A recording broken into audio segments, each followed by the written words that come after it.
Assalamualaikum warahmatullahi wabarakatuh. Halo teman-temanku semuanya. Selamat beribadah puasa ya. Semoga lancar puasanya. Nah, oke, di sini saya Ahmad Nasrun NIM 183141043 akan mempresentasikan terkait pengaruh ice breaking dan permainan terhadap minat belajar pada mata pelajaran matematika siswa kelas 3 MI Kebon Gede tahun ajaran 2020-2021.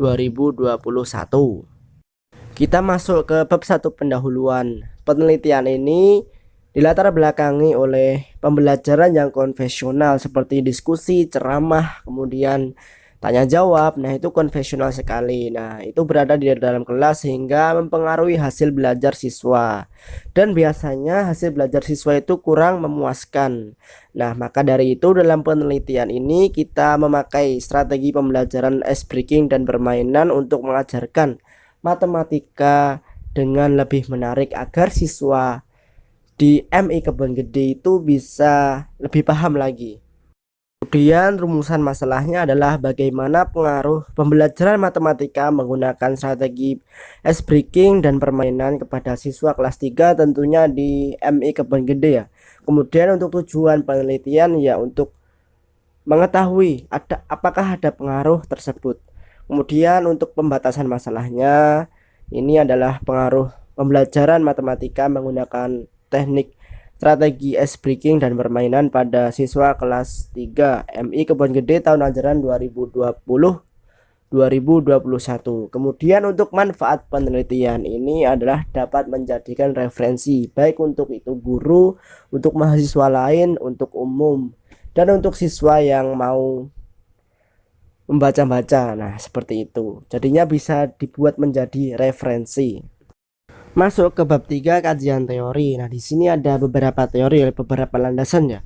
Nah, yang pertama itu ada motivasi belajar siswa. Nah, motivasi ini merupakan suatu hal yang mendorong siswa untuk mau belajar, dari enggan belajar mau belajar. Misalkan dari watak guru yang ceria ataupun orang tua yang selalu memberikan hadiah ketika hasil belajar siswa itu naik. Nah, seperti itu. Kemudian ada landasan empiris. Di landasan empiris ini ada teori Gestalt yang dikutip oleh Nasution yang mengatakan bahwa belajar tidak mungkin tanpa kemauan untuk belajar. Maka kesukaan siswa terhadap sikap yang dilahirkan guru jelas akan memberikan motivasi tersendiri dalam belajar. Cara yang paling sering guru itu gunakan adalah menggunakan ice breaking yang disisipkan pada saat pembelajaran. Kemudian ada landasan teoritis. Nah, di landasan ini ada teori behavioristik ya. Belajar adalah bentuk perubahan kemampuan peserta didik untuk bertingkah laku secara baru sebagai akibat dari hasil interaksi stimulus dan respon yang didapatkannya. Kemudian ada landasan yuridis. Nah, ini dalam Undang-Undang Republik Indonesia Nomor 20 Pasal 40 Ayat 2 Tahun 2003 tentang Sistem Pendidikan Nasional. Ini adalah yang pertama, menciptakan suasana pendidikan yang bermakna, menyenangkan, kreatif, dinamis, dan dialogis. Kemudian yang kedua, mempunyai komitmen secara profesional untuk meningkatkan mutu pendidikan. Yang ketiga adalah memberi teladan dan menjaga nama baik lembaga, profesi, dan kedudukan sesuai dengan kepercayaan yang diberikan kepadanya.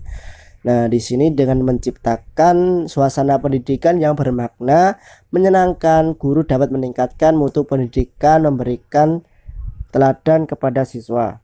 Lalu ada kerangka berpikir. Nah, kerangka berpikir ini ketika guru menggunakan ice breaking itu pasti mempengaruhi motivasi belajar.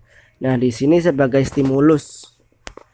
Kemudian responnya adalah siswa. Jadinya untuk langkah-langkahnya nanti siswa diberikan strategi pembelajaran ice breaking, kemudian apakah ada pengaruh yang mempengaruhi hasil belajar siswa, seperti itu. Kemudian untuk hipotesis penelitian ini ada pengaruh ya, pasti ada pengaruh ketika pembelajaran itu diberikan ice breaking atau tidak. Kemudian ada hipotesis statistik.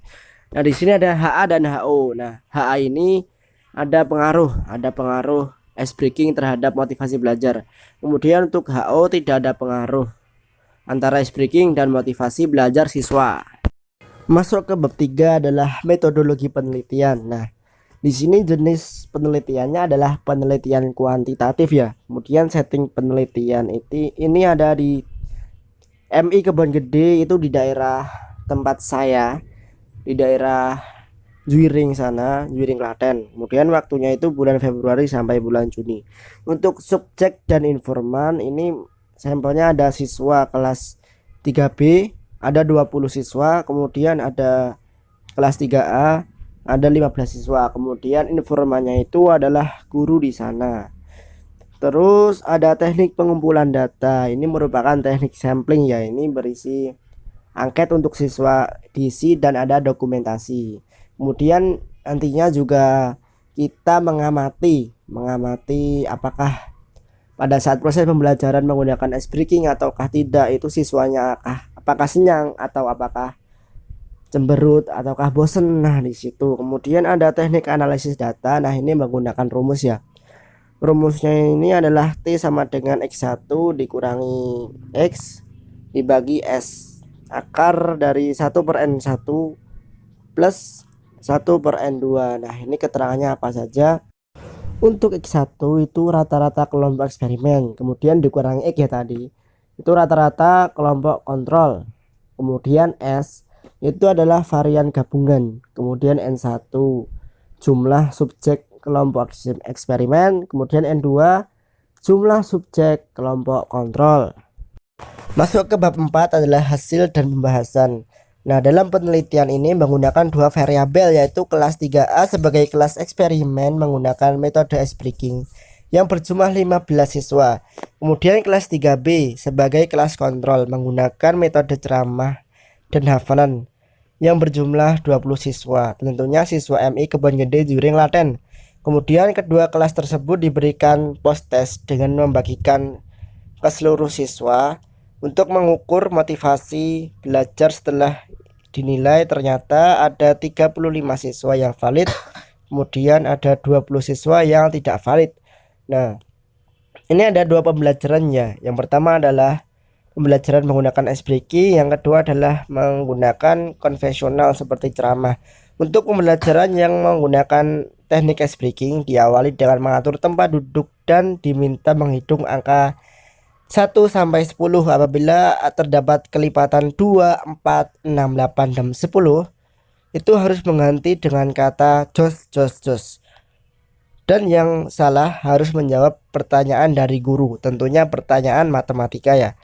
Dan seterusnya dilakukan di sela-sela waktu pelajaran biar nanti cair suasana. Sedangkan untuk pembelajaran yang menggunakan metode ceramah dan diselingi tanya jawab, nah itu guru hanya menuntun siswa untuk mencapai tujuan pembelajarannya sendiri. Siswa paham sendiri. Itu guru menuntun dengan cara yang monoton dan tidak kreatif. Nah, intinya hanya ceramah saja. Ketika proses pembelajaran pasti kita mengawasi ya, sebagai peneliti itu mengawasi menilai. Nah, di hasil pengamatan dan perhitungan itu rata-rata siswa yang berada di kelas eksperimen itu kelas 3A ya. 3A termasuk kelas eksperimen itu dengan nilai 90,8 dengan jumlah 15 responden atau 15 siswa. Kemudian di kelas kontrol itu ada 8,3 dengan jumlah 20 responden. Itu termasuk kelas 3B ya tadi.